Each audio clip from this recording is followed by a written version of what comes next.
Welcome all, this is Nate Phillips. Today I'm going to list my top 5 jazz albums at this point in my life as a 26-year-old guy who lives in Pennsylvania.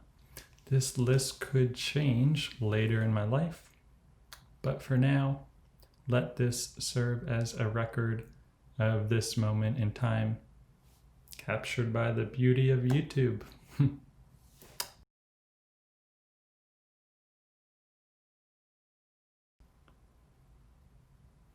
If this is your first time seeing me and you haven't already subscribed or seen my other videos, my name is Nate, and I like to help people in their journeys to become better musicians.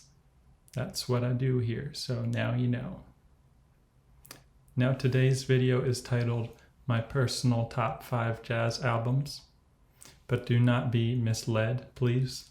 This video has a specific criteria.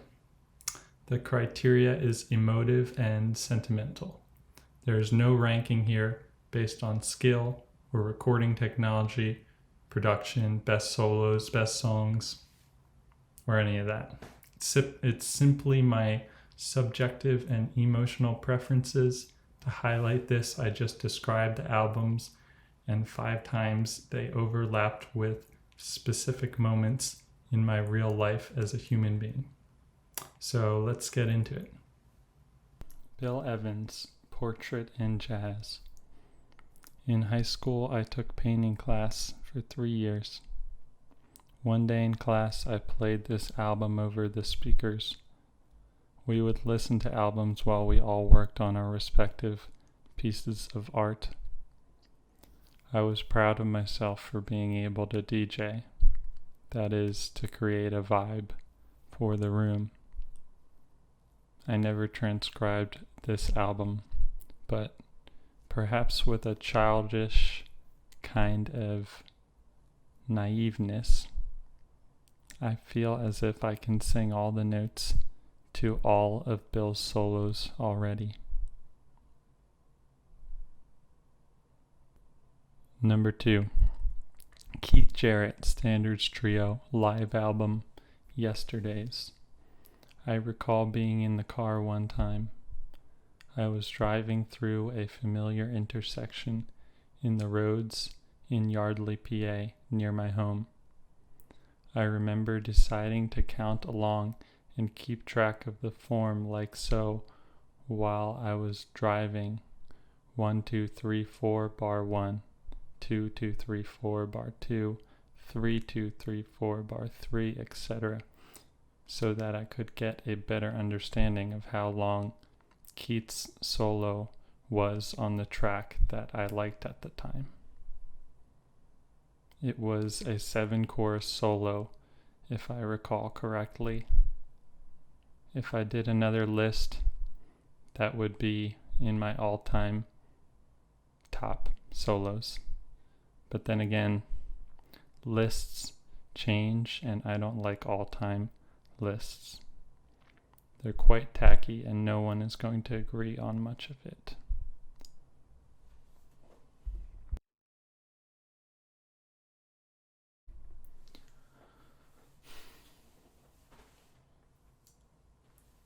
Number 3, Brad Meldau, Day is Done.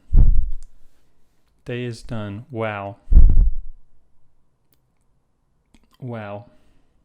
This album is something that subliminally gave me permission to pursue repertoire outside of jazz standards. It is so validating to see a jazz artist branch out to do things like covers of Paul Simon, Nick Drake, The Beatles, and Radiohead all in one album. Top track I would have to say is Day is Done. I also recall listening to that CD one day, driving across the Trenton Makes Bridge from Trenton, New Jersey to Morrisville, PA. The way his chordal textures hit me emotionally in that moment I have splashed across my mind right now. It's a feeling I will never forget. It's really what makes me like modern chordal textures.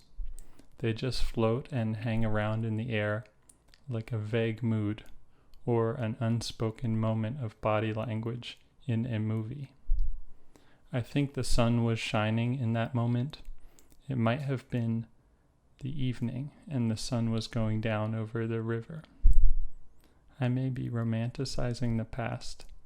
My memory can certainly fail me. Anyways, true or false, that's how I like to remember that moment.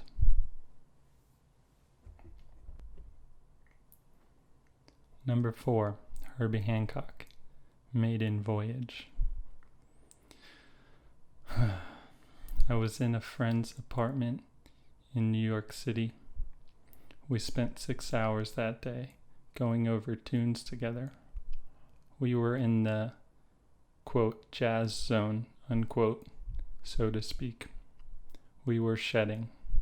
Shedding is a term jazz people use that means practicing, but it has that element of implied focused intensity, which generally just makes the term a different one altogether from the word practicing.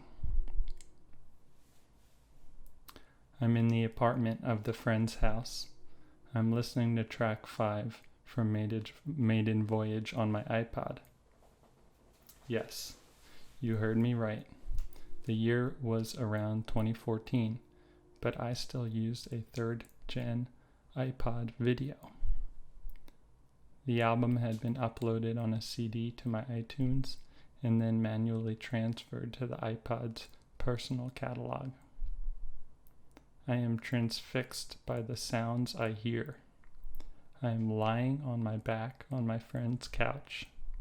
I close my eyes and visually I am able to see what looks like wisps of smoke moving around in correspondence with the rhythms and phrasing of the solo line of whoever was soloing in that moment.